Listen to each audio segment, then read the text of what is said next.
It's been a very emotional time. 6 months ago, we thought we were going to lose Janet, and we were preparing ourselves for the worst.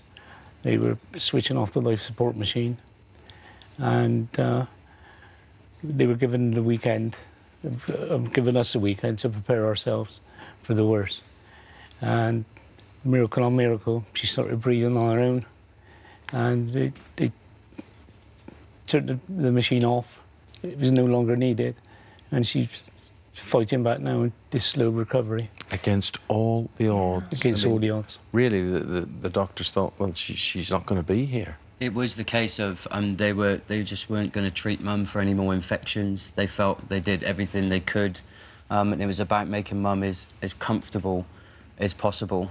And we've got to say a great thanks to the doctors at the BRI. They were absolutely superb at the hospital there, and they gave us the grace that we'll give you the weekend and sort of let your family know. And then that's where the new chapter began, really. Because well, it was a miracle and amazing for you to have not lost her. But you now have this big dilemma that she is not well, but she's getting stronger, and at some point the hospital She isn't the same as she was at all. No. No, for sure. I mean, she'll never be the mum we had before, but we've got the mum that we need right now, and we will take that considering we were going to lose her, so...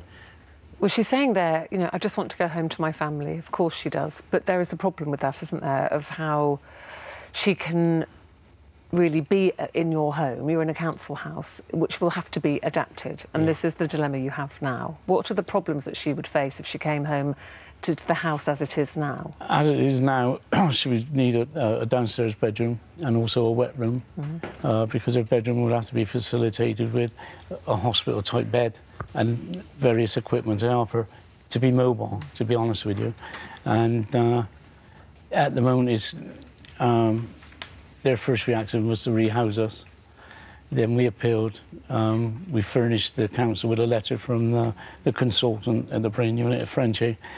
In his expert opinion, he said it would be detrimental to Janet's health for her to be moved from family and friends and familiar surroundings. And so he fully supported her coming home. The adaptations. But I'm presuming the council is saying, well, the house isn't right for her, therefore they're suggesting that maybe she would have to go into care. And that's obviously what she's getting so upset about.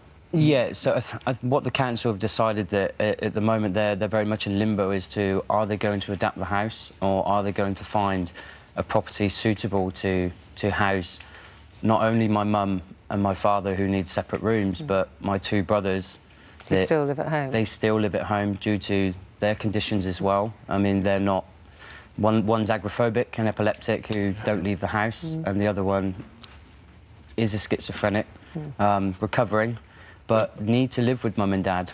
Yeah. So there's a lot of There's a lot of problems there, and, Chris, there is a price tag that comes with all of this. There's council cutbacks, massive council cutbacks, and, you know, they can provide an answer, but it's not going to be the answer you want. So if you want the house readapted, some people may say to you, OK, guys, pay for it. You pay for it. Now, you're obviously telling me that's beyond your means. The thing is, with my family, the way it is, Dad worked all his life, worked hard from a very young age and paid his taxes, paid his way. Unfortunately, had an accident, had to stop working.